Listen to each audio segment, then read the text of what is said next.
Diamagnetism. इसके पिछले lecture में हम लोगों ने थोड़ा सा डायमैग्नेटिज्म और पैरामैग्नेटिज्म थोड़ा सा ब्रीफ इंट्रोडक्शन दिया था कि आखिर ये प्रॉपर्टी क्यों शो करते हैं। आज डायमैग्नेटिक, पैरामैग्नेटिक और फेरोमैग्नेटिक के बारे में डिटेल में पढ़ेंगे। समझो ध्यान से। तो मैंने जो थ्योरी स्टार्ट में बताया था कि किसी भी एटम की बात की जाए तो एटम के अंदर जो इलेक्ट्रॉन होता है वो एक सर्कुलर ऑर्बिट पर रोटेट करता रहता है। उसकी वजह से जब वो चलता है, इसका मतलब जब इलेक्ट्रॉन का मूवमेंट होगा, इसका मतलब वहाँ करंट इंड्यूस होगा, करंट फ्लो होगा। तो अगर वो सर्कुलर ऑर्बिट में रोटेट कर रहा है तो सर्कुलर ऑर्बिट में ही वहाँ पर करंट होगा अपोजिट डायरेक्शन में। करंट अगर सर्कुलर हुआ इसका मतलब करंट कैरिंग लूप हो गया, और करंट कैरिंग लूप होने की वजह से वहाँ पर मैग्नेटिक मोमेंट या मैग्नेटिक डाइपोल मोमेंट वहाँ पर इंट्रोड्यूस हुआ। तो एक एटम में क्या हुआ, मैग्नेटिक डाइपोल मोमेंट आएगा इलेक्ट्रॉन की वजह से।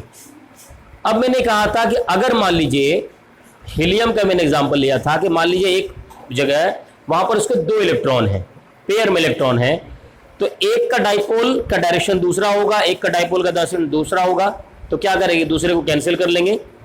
इसका मतलब ऐसे एटम्स जिसमें लास्ट ऑर्बिट में दो इलेक्ट्रॉन हो यानी पेयर में इलेक्ट्रॉन हो तो वहां पर मैग्नेटिक डाइपोल मोमेंट जीरो होगा। बात समझ में आई? ऐसे एटम जिसमें इलेक्ट्रॉन लास्ट में क्या हो, पेयर में हो, वहां पर मैग्नेटिक डाइपोल क्या होगा, जीरो होगा, यानी वो किसी भी तरीके से किसी भी डायरेक्शन में इंट्रोड्यूस नहीं होगा। इस तरीके का जब अरेंजमेंट होगा वो कहलाता है डायमैग्नेटिज्म, वो कहलाता है डायमैग्नेटिज्म। तो इसकी प्रॉपर्टी पर अगर जाएं, there are no atomic dipole. ये इलेक्ट्रॉन की बात नहीं हो रही है, एटम की बात हो रही है। इलेक्ट्रॉन की वजह से तो डाइपोल हो रहा है, लेकिन एक इलेक्ट्रॉन दूसरे इलेक्ट्रॉन को कैंसिल कर दे रहा है, इसलिए पूरे एटम का क्या हुआ, डाइपोल जीरो हुआ। तो इसमें अगर इसका स्ट्रक्चर बनाया जाएगा तो वो कुछ इस तरीके से होगा कि कोई डाइपोल इसमें है ही नहीं, डाइपोल इसमें है ही नहीं। अब बात करते हैं कि मान लीजिए इसको आपने किसी मैग्नेटिक फील्ड में रखा, तो एक लॉ है लेंज लॉ। जब इलेक्ट्रोमैग्नेटिक इंडक्शन पढ़ेंगे तो लेंज लॉ है। लेंज लॉ कहता है कि जब आप कहीं पर मैग्नेटिक फील्ड प्रोड्यूस कर लगाते हैं तो वहां पर क्या होता है कि इंड्यूस्ड मैग्नेटिक फील्ड आता है। उस मैग्नेटिक फील्ड की वजह से उस मटेरियल के अंदर कुछ इंड्यूस्ड मैग्नेटिक फील्ड होगा। वो जो इंड्यूस्ड होगा यानी वो क्या हुआ, प्रोड्यूस हुआ बाहर वाली की वजह से, वो क्या करेगा, जिसकी वजह से वो प्रोड्यूस हुआ उसका अपोज करेगा। संकल्प ध्यान दीजिए, जिसकी वजह से वो प्रोड्यूस हुआ क्या करेगा, उसका अपोज करेगा। उसे कहते हैं इंड्यूस्ड मैग्नेटिक फील्ड। तो ये जो इंड्यूस्ड मैग्नेटिक फील्ड होगा उसकी बात समझिएगा। देखिए ये जो हमने फॉर्मूला पढ़ा था इंटरनल इंड्यूस्ड मैग्नेटाइजेशन, जिसे मैग्नेटाइजेशन वेक्टर भी कहते हैं, आई पिछले लेक्चर पढ़ाया था, और ये है एक्सटर्नल मैग्नेटाइजिंग फील्ड, एच। तो आई और एच में रिलेशन क्या होगा समझिएगा। एक्सटर्नल जो आपने अप्लाई किया और ये है इंटरनल, तो मैंने कहा लेंज लॉ क्या कहता है कि एच की वजह से आई प्रोड्यूस होगा, क्योंकि ये इंड्यूस्ड है, इंटरनली है। क्लियर है? एच की वजह से आई प्रोड्यूस होगा। क्या आई एच का अपोज करेगा? अपोज करेगा। लेंज लॉ ये कहता है। तो जब ये इसका अपोज करेगा, इसका मतलब ये जो कांस्टेंट है जिसे बोलते हैं जीटा, क्या बोलते हैं, जीटा, तो ये जीटा की वैल्यू यहां पर पहली बात तो नेगेटिव होगी। क्यों? क्योंकि आई और एच में रिलेशन क्या हो रहा, अपोजिट पे हो रहा। तो जीटा क्या होगा, नेगेटिव होगा। जीटा नेगेटिव है, जिसे बोलते हैं मैग्नेटिक ससेप्टिबिलिटी। ये क्या होगा, नेगेटिव होगा और स्मॉल होगा, यानी यहां पर जो इंड्यूस्ड मैग्नेटिक फील्ड होता है अंदर मटेरियल के अंदर वो बहुत ही छोटा होता है, स्मॉल होता है। अब एक हमारे पास एक रिलेशन है रिलेटिव परमेबिलिटी की, वह है mu one plus zeta. Zeta क्या है, नेगेटिव है और बहुत स्मॉल है। तो इसका मतलब मान लो 0.1 है, तो 1 में से 0.1 माइनस करो कितना आएगा, 0.9 आएगा। तो इसीलिए क्या कहते हैं कि जो रिलेटिव परमेबिलिटी होगा वो 1 से स्लाइटली लेस देन होगा, 1 से थोड़ा कम होता है। किसके लिए, डायमैग्नेटिक के लिए। क्यों? क्योंकि जीटा की वैल्यू यानी कि मैग्नेटिक ससेप्टिबिलिटी की वैल्यू क्या होगी, वो होता है नेगेटिव होता है और स्मॉल होता है। क्यों नेगेटिव होता है?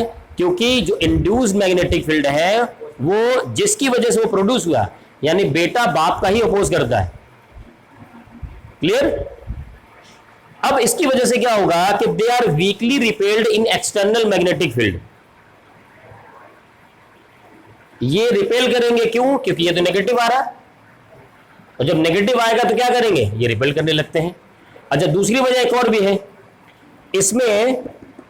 इसमें जो डाइपोल है ही नहीं, मैग्नेटिक मोमेंट का डाइपोल है ही नहीं, जो भी मैग्नेटिक फील्ड, जो भी मैग्नेटिज्म इसके अंदर शो हो रहा है वो सिर्फ और सिर्फ इंड्यूस की वजह से है, सिर्फ और सिर्फ इंड्यूस के। और जब इंड्यूस्ड है तो इसका मतलब वो नेगेटिव में जा रहा। ठीक है? एक चीज और, in non uniform magnetic field diamagnetic substances move from strong to weak field region. ये कैसे डिसाइड होता है कि वो स्ट्रॉन्ग से जो है वीक की तरफ जाएंगे? जैसे क्लास में जब कोई लड़का ऐसा आता है जो ना पढ़ने वाला, उसका मन ही ना करे पढ़ने का, कहाँ बैठेगा? पीछे। पीछे। जिसका पढ़ने का मन ही ना हो कहाँ बैठेगा? पीछे बैठेगा, है ना? तो वही मामला है, क्योंकि ये तो नेगेटिव है तो वो जाके पीछे बैठेगा। देखिए, जब पॉजिटिव आएगा तो वो कहाँ आएगा? आगे आएगा। तो वैसे क्या होता है कि जहां मैग्नेटिक फील्ड ज्यादा होगा, क्योंकि ये रिपेल कर रहा है, अपोजिट में जाना उसको है, तो क्या करेगा? वहां से दूर चला जाएगा। क्या करेगा? वहां से दूर जाएगा। तो जहां कम मैग्नेटिक फील्ड का एरिया होगा वहां चला जाएगा। Magnetic field lines become less dense inside diamagnetic substances.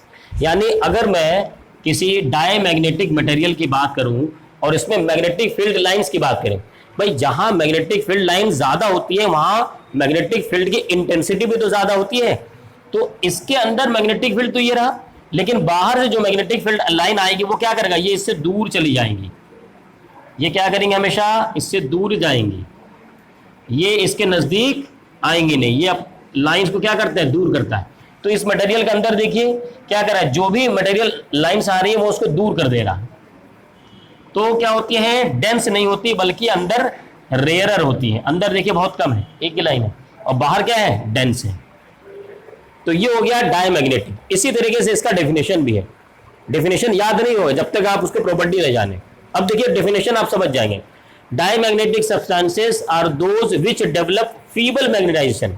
बहुत कम मैग्नेटाइजेशन प्रोड्यूस करते हैं। क्यों? क्योंकि अंदर तो मैग्नेटिक डाइपोल है ही नहीं, जो भी मैग्नेटिज्म आ रहा है वो एक्सटर्नल मैग्नेटिक फील्ड की वजह से आ रहा है, जो कि इंड्यूस्ड है। ये किसने कहा था? लेंज ने कहा था। दूसरी बात कह रहा है कि इन द अपोजिट डायरेक्शन में होगा। लेंज ने कहा था कि बेटा बाप का अपोज करेगा, जो इंड्यूस्ड है, जिसकी वजह से वो इंड्यूस्ड हुआ उसी का अपोज करेगा। Of the magnetizing field such substances are feebly repelled, oppose करते हैं, रिपेल करते हैं by magnets and tend to move from stronger to weaker parts of a magnetic field. तो इसकी प्रॉपर्टी को ही क्या किया गया? इसके डेफिनेशन को बनाया गया है। ठीक है, नोट कीजिए, फिर नेक्स्ट पे चलते हैं आगे। तो पैरामैग्नेटिक, डायमैग्नेटिक में हमने पढ़ा कि उसमें इंड्यूस्ड डाइपोल मोमेंट नहीं होते, क्योंकि वहां पर इलेक्ट्रॉन एटम्स के अंदर पेयर में होते हैं। एक इलेक्ट्रॉन की वजह से डाइपोल मोमेंट होगा, लेकिन चूंकि पेयर में होने की वजह से एक दूसरे को कैंसिल कर देते हैं, इसलिए एक एटम के अंदर डाइपोल मोमेंट जीरो हो जाता है। अब वहां पर ये मैग्नेटिज्म शो कैसे करता है? क्योंकि हम एक्सटर्नल मैग्नेटिक फील्ड लगाते हैं, तो जो इंड्यूस्ड मैग्नेटिक फील्ड होता है अकॉर्डिंग टू लेंज लॉ वो वर्क करता है, लेकिन वो नेगेटिव होता है, अपोजिट होता है, वीकर होता है। ये उसकी प्रॉपर्टीज हो गई। बात करते हैं पैरामैग्नेटिक सब्सटेंसेस की। तो पैरामैग्नेटिक सब्सटेंसेस वो होते हैं जिसमें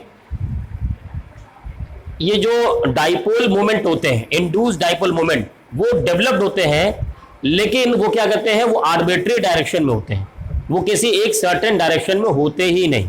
जैसे अगर बात की जाए, अगर मैं इसका डायग्राम बनाऊं तो और किसी भी एटम के डाइपोल को मैं उसके एरो से शो करूं, तो वो क्या होंगे? वो रैंडम डायरेक्शन में होंगे इस तरीके से,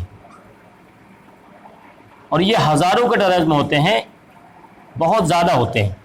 ये क्या है? डायमैग्नेटिक सब्सटेंस है, अरे सॉरी पैरामैग्नेटिक सब्सटेंस है, लेकिन इस पर अभी हमने मैग्नेटिक फील्ड अप्लाई नहीं किया है। एरो क्या शो कर रहे हैं? ये एटम के डाइपोल मोमेंट है, सिंगल एटम के, लेकिन ये आर्बिट्रेरी डायरेक्शन में है।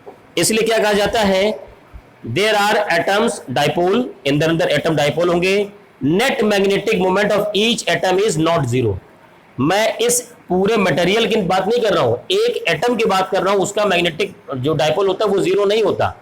अच्छा, कोई ये कहे कि इसका कितना है, इसका नेट मैग्नेटिक डाइपोल होगा जीरो पूरे मटेरियल का, क्योंकि रेंडमली है। अब इसका अगर आपको मैग्नेटिक फील्ड यहां लेके आना है, इसका मैग्नेटिज्म शो करना है, तो क्या करिए, इसको एक्सटर्नल मैग्नेटिक फील्ड में लेके जाइए। अब आप जानते हैं जब किसी मटेरियल को एक्सटर्नल मैग्नेटिक फील्ड में लेके जाएंगे तो उसके अंदर इंड्यूस भी डेवलप होगा, उसके अंदर इंड्यूस डेवलप होगा। दो काम होंगे, जब आप एक्सटर्नल लगाएंगे तो मटेरियल के अंदर इंड्यूस डेवलप होगा, लेकिन ये इंड्यूस इस एक्सटर्नल का क्या करेगा, अपोज करेगा, इसीलिए वो क्या होगा, नेगेटिव होगा। एक तो ये अपोज वाला आ गया। दूसरा, जब आप एक्सटर्नल मैग्नेटिक फील्ड लगाएंगे तो ये क्या करेंगे, इस डाइपोल के ऊपर टॉर्क प्रोड्यूस करते हैं। पिछले लेक्चर में मैंने बताया था कैसे टॉर्क लगता है। तो टॉर्क प्रोड्यूस क्या करेंगे, सबको सीधा कर देंगे, एक लाइन में करेंगे। जैसे मैंने कहा था कि जैसे बग्गी है, बग्गी में 4 घोड़े लगे हैं, अगर चारों घोड़े इधर उधर दौड़ेंगे तो उसका नेट जो रिजल्ट होगा वो जीरो आएगा। लेकिन अगर आपको 3 को भी एक लाइन में कर दिया और एक थोड़ा सा इधर उधर भाग रहा है तो भी आपको नेट मैग्नेटिक फील्ड वहां पर मिलेगा, नेट मोमेंट मिलेगा। तो वही काम होता है एक्सटर्नली अप्लाइड करने के बाद। तो जब आप एक्सटर्नली अप्लाइड कर देंगे, यहां पर आपने मैग्नेटिक फील्ड एक्सटर्नल अप्लाई कर दिया, तो इस तरीके से कुछ अरेंजमेंट हो जाता है। सब तो एक साथ नहीं आते, लेकिन ज्यादातर एक साथ आ जाते हैं। हाँ, उसके लिए आपको एक्सटर्नल मैग्नेटिक फील्ड लगाना पड़ेगा। पिछले वाले में भी हमने लगाया था, पिछले वाले में यानी डायमैग्नेटिक में भी एक्सटर्नल मैग्नेटिक फील्ड लगाया, लेकिन जब अंदर कुछ मामला था ही नहीं, भाई आप घोड़े थे ही नहीं, आप चाबुक कितना भी चलाइए उससे कोई फर्क पड़ेगा? हाँ, तो वहां घोड़े ही नहीं थे। यहाँ क्या है, यहाँ घोड़े हैं, आपने चाबुक चलाया तो ये एक डायरेक्शन में आ गए। लेकिन जब आप चाबुक चलाते हैं तो उसका अपोज भी करने वाला एक आएगा, कौन होगा, वो इंड्यूस्ड। पिछले वाले में इंड्यूस था, यहां भी इंड्यूस्ड होगा, लेकिन ये जो होंगे, जो घोड़े इधर जा रहे हैं, ये मैग्नेटिक फील्ड के डायरेक्शन में जा रहे हैं। ये क्या करेगा, उस इंड्यूस वाले को डोमिनेट करेगा, इसकी वैल्यू उस नेगेटिव वाले से ज्यादा होगी। तो जब उससे ज्यादा हो गई, इसका मतलब जिस डायरेक्शन में मैग्नेटिक फील्ड लग रहा था उसी डायरेक्शन में ही क्या होगा, उसका वहां पर मैग्नेटिक सब्सटिट्यूटिव भी होगी।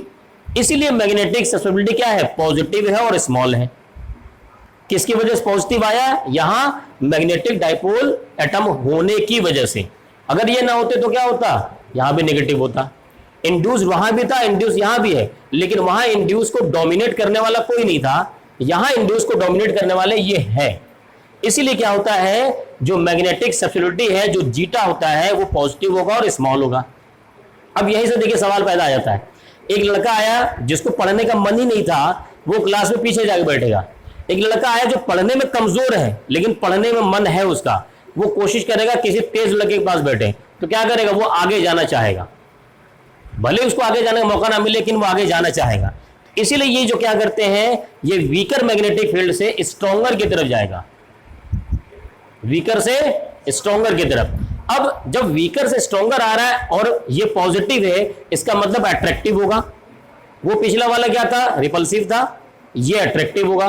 तो देखिए इसके प्रॉपर्टी में क्या आ रहा है, ये एक तो वीकर से जो स्ट्रॉन्गर की तरफ जा रहा है, उसके साथ साथ अट्रैक्टेड है, ठीक है। दूसरी बात, जब ये x पॉजिटिव आया और स्मॉल है, पॉजिटिव स्मॉल मतलब मान लो 0.1 है, वह पिछले बार में मैंने एग्जांपल दिया -0.1 का, तो यहां अगर 0.1 प्लस में है, एक में 0.1 जोड़ोगे तो एक से ज्यादा आएगा ना। इसीलिए क्या है, mu is slightly greater than 1, वहां mu is slightly less than 1 था। ये रीजन प्रॉपर्टीज। अब एक और प्रॉपर्टी समझिए, magnetic field lines become more dense. तो इसका जब आप डायग्राम ड्रॉ करेंगे मैग्नेटिक लाइंस का, तो बीच में एक लाइन ड्रॉ कर दिया। अब जितनी लाइन आएगी ये कोशिश करेगा उसको अपने अंदर लाने के लिए, यानी यहां से क्या होगा, ये लेके आएगा इस तरीके से, ऐसे ये ऐसे करके जाएंगी, ऐसे जाएंगी, ये ऐसे जाएंगी, यानी बाहर की मैग्नेटिक लाइन को वो अंदर इंटरनली लाने की कोशिश करेगा, ताकि उसके अंदर मैग्नेटिक फील्ड क्या होंगी, ज्यादा हो जाए। जब डेंस होगी तो मैग्नेटिक फील्ड इंटेंसिटी क्या होगी, ज्यादा होगी। अब इंपॉर्टेंट चीज समझिएगा, यहां पर मैंने पिछले लेक्चर पर पढ़ाया था कि ये जो मैग्नेटिक फील्ड अंदर प्रोड्यूस हो रही टोटल, उसको कैसे और बढ़ाया जा सकता है। 2 तरीके थे। या तो आप एक्सटर्नल मैग्नेटिक फील्ड बढ़ा दीजिए, यानी चाबुक और तेज चलाइए तो घोड़ा और तेज चलेगा, या क्या करिए टेम्परेचर को डिक्रीज कर दीजिए। टेम्परेचर डिक्रीज का मतलब आप घोड़ों को इतनी एनर्जी न दीजिए कि इधर उधर भागे। जैसे घोड़ों के दोनों आंखों में क्या लगा दिए, लगा दो, लगे होते हैं ना घोड़ा राइट देखेगा न लेफ्ट देखेगा, न उसे मल्टीप्लेक्स दिखेगा न कोई जो है इधर चना दिखेगा, तो वो सीधा दौड़ेगा। तो वही काम करना है, टेम्परेचर डिक्रीज करने से क्या होता है, मैग्नेटिक फील्ड बढ़ती है। क्यों? क्योंकि ये जो एटॉमिक डाइपोल है वो एक डायरेक्शन में लग जाते हैं सब। टेम्परेचर डिक्रीज करने से क्या होगा, मैग्नेटिक फील्ड बढ़ेगी। देखिए ये रिलेशन है, I is equal to C into B naught upon T. I क्या है, मैग्नेटाइजिंग वेक्टर है, सी यहां पर क्या है, क्यूरीज कांस्टेंट होता है, और बी मैग्नेटिक फील्ड है, टी एब्सोल्यूट टेम्परेचर है। तो जैसे जैसे आप टी कम करेंगे आई बढ़ेगा, टी कम करेंगे आई बढ़ेगा। और क्यूरीज जो लॉ है वो पढ़ेंगे, वो क्या होता है, वो zeta is equal to C mu naught upon T, book में ये वाला गिवन होगा। तो इससे भी आप समझ सकते हैं जब आप टी बढ़ा रहे हैं तो क्या होगा, जीटा कम हो जाएगा, है ना। अच्छा अभी मैंने समझाया टेम्परेचर कम करेंगे तो क्या होगा, मैग्नेटिक फील्ड इंटेंसिटी बढ़ जाएगी। ये कब तक होगा भाई, एक लिमिट तो ऐसी आएगी ना, आप टेम्परेचर कम करते रहिए, लेकिन वो क्या होगा, अब मान लो सब एक लाइन में हो गए, ये सारे घोड़े चारों घोड़े आपको एक लाइन में दौड़ने लगे, वो अपनी फुल कैपेसिटी पे आ गए। अब उसके बाद क्या करेगा, अब उसके बाद वो नहीं बढ़ेंगे, आप टेम्परेचर गिराएंगे भी ना तो भी नहीं दौड़ेंगे तेज, उतने ही तेज दौड़ेंगे। वो टेम्परेचर होता है सैचुरेशन टेम्परेचर। वो कौन टेम्परेचर होता है, सैचुरेशन टेम्परेचर। और सैचुरेशन टेम्परेचर के बाद ये जो लॉ है क्यूरीज लॉ, ये इनवैलिड होता है। इंपॉर्टेंट पॉइंट एमसीक्यू का आने के लिए, आगे कंपटीशन में आएगा कि ये क्यूरीज लॉ कब इनवैलिड होता है, बिलो सैचुरेशन टेम्परेचर। समझ में आ गया, क्लियर एकदम। चलिए अब नोट कर लीजिए। तो फेरोमैग्नेटिक सब्सटेंसेस, ध्यान दीजिए भाई, बाद में नोट करना, पहले समझ लो। डायमैग्नेटिक और पैरामैग्नेटिक में हमने देखा कि डायमैग्नेटिक में एटॉमिक डाइपोल मोमेंट होते ही नहीं, एटम की बात कर रहा हूं, और पैरामैग्नेटिक में होते हैं लेकिन किसी एक डायरेक्शन में नहीं होते।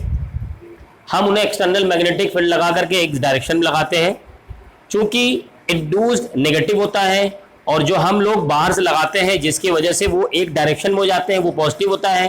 पॉजिटिव नेगेटिव से डोमिनेट करता है, इसलिए जीटॉन क्या होता है, वो पॉजिटिव आने लगता है, लेकिन वो तब भी स्मॉल बना रहता है। बात करते हैं फेरोमैग्नेटिक की। तो फेरोमैग्नेटिक में ये जो एटॉमिक डाइपोल होते हैं वो भी अलग अलग होते हैं, सेम डायरेक्शन में नहीं होंगे, लेकिन ये अपना ग्रुप बना के रहते हैं। जैसे क्लास में 5 बच्चे एक ग्रुप बनाए हुए हैं, 6 बच्चे अपना एक ग्रुप बनाए, तो कहा जाता है इनका नेचर एक जैसा, इनका नेचर एक जैसा। वैसी अगर बात करें इसकी, तो इसमें अरेंजमेंट देखें तो कुछ अरेंजमेंट ऐसे होता है, ये आप इसको इससे डिवाइड कर दीजिए, ऐसे डिवाइड कर दीजिए, ऐसे डिवाइड कर दीजिए। ये छोटे छोटे डोमेन बने होते हैं, इनको क्या कहते हैं, डोमेन, डोमेन कहते हैं। एक छोटा छोटा वॉल्यूम होता है। अच्छा ये इतने नहीं, हजारों में डोमेन होते हैं, और सब में एक डोमेन में एक ही डायरेक्शन में होते हैं। जैसे इस डोमेन की बात करें तो इसमें क्या होंगे, एक डायरेक्शन में होंगे, इस डोमेन में किसी एक डायरेक्शन में होंगे, इस डोमेन में किधर होंगे, इधर इसमें चलेंगे आएंगे। बात समझ में आ रही सबको। तो ये जो छोटा छोटा पॉकेट है ये क्या कहलाता है, डोमेन। ये ऑलरेडी फेरोमैग्नेटिक मटेरियल में ऐसा होता है। जब हम एक्सटर्नल मैग्नेटिक फील्ड अप्लाइड करेंगे तो जिस डायरेक्शन में हम एक्सटर्नल मैग्नेटिक फील्ड अप्लाई करते हैं उस डायरेक्शन वाले जो डोमेन होते हैं वो आगे बढ़ जाते हैं, और बाकी को क्या करते हैं, वो दबा देते हैं। जैसे अगर मैं मान लीजिए बिना उसके, मैं एक एग्जांपल लेता हूं, छोटा सा एग्जांपल, सिर्फ मैंने उसको 4 डोमेन बनाए, और 4 डोमेन में ये इस तरीके से है और ये इस डायरेक्शन में, इसको भी क्या करो, ये बना दो इस डायरेक्शन में। ये हो गया, ये एक्सटर्नल मैग्नेटिक फील्ड अप्लाइड नहीं किया हुआ है। जब हमने इस पर अप्लाइड किया, अब क्या होगा, अब क्या होगा, ये देखिए, अगर मैं इस डायरेक्शन में अप्लाइड कर रहा हूं, इस डायरेक्शन में, तो इस डायरेक्शन में, राइट डायरेक्शन में कौन सा डोमेन है, ये वाला डोमेन है ऊपर, तो ये डोमेन क्या करेगा, बढ़ेगा,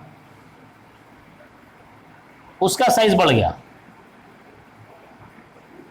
और उसमें क्या होंगे, सब उसी डायरेक्शन वाले थे ही, उधर वाले बढ़ जाएंगे। बाकी वाले में क्या होगा, बाकी वाले में भी चेंज होगा, उनका साइज छोटा होगा और उनका भी डायरेक्शन बदले, लेकिन पूरी तरीके से नहीं बदलेगा। जैसे ये वाले थे तो ये कुछ इधर आ गए लेकिन कुछ इधर ही रहे। ये वाले क्या हुआ, एक आध दो उधर चले गए बाकी इधर रहे। ये क्या हुआ, एक आध दो उधर चले गए बाकी सब ऐसे रहे। लेकिन जिस डायरेक्शन में मैग्नेटिक फील्ड लगा है वो बढ़ता जाएगा। अगर इसके बाद और आप मैग्नेटिक फील्ड लगा रहे हैं तो और इसमें डोमिनेट करेगा, और ज्यादा डोमिनेट करेगा, इस तरीके से डोमिनेट करता जाएगा। हाँ, अब देखिए एक्सटर्नल मैग्नेटिक फील्ड अप्लाइड होने की वजह से क्या हो रहा है, बाकी सब में थोड़ा सा, तो ये क्या है, ये डोमिनेट करने लगा, इसकी वैल्यू बहुत ज्यादा हो जाती है। जब इसकी वैल्यू बहुत ज्यादा हो गई, ये तो पॉजिटिव होगा। अच्छा, मैग्नेटिक फील्ड आपने अप्लाइड किया तो इंड्यूस भी तो होगा, इंड्यूस अपोज करता है लेकिन उसकी वैल्यू बहुत कम होती है। तो डिफरेंस बहुत ज्यादा हो गया, पॉजिटिव बहुत ज्यादा हो गया, नेगेटिव बहुत कम हुआ। तो जब डिफरेंस निकालेंगे तो इसकी वैल्यू कहीं ज्यादा होती है, इसलिए क्या होता है, इससे स्ट्रॉन्गर होता है। तो they are strongly attracted in magnetic field. Clear. अब जीटा की वैल्यू क्या होगी, पॉजिटिव होगी और ज्यादा भी होगी, पॉजिटिव और ज्यादा भी होगी।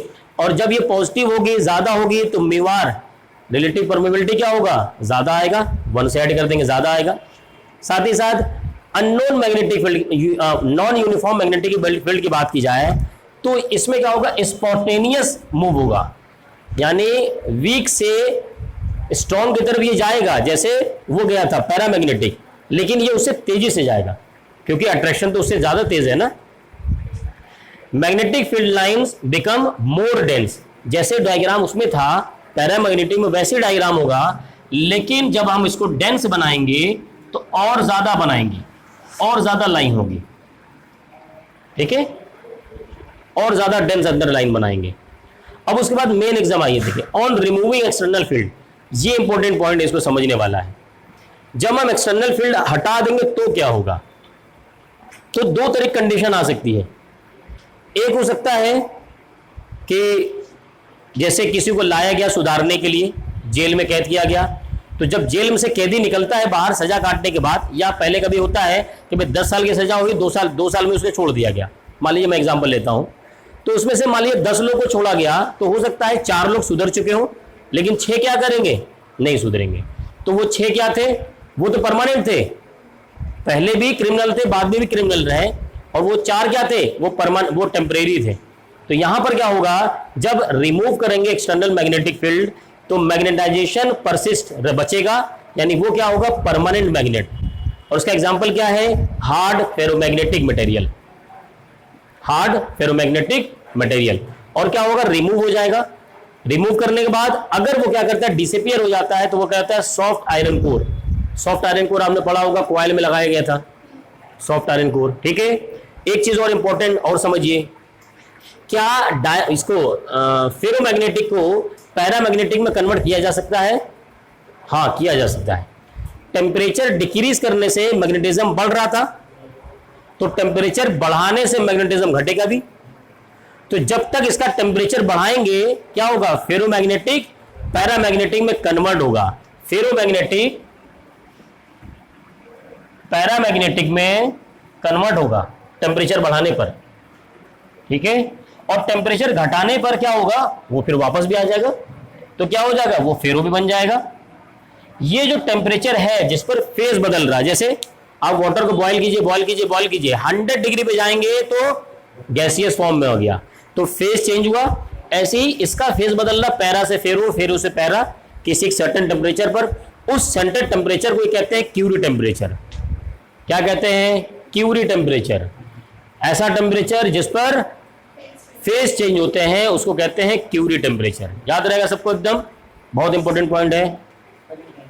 Curie, CURIE apostrophe S, Curie's ना टेम्परेचर, ठीक है, नोट कर लीजिए इसको।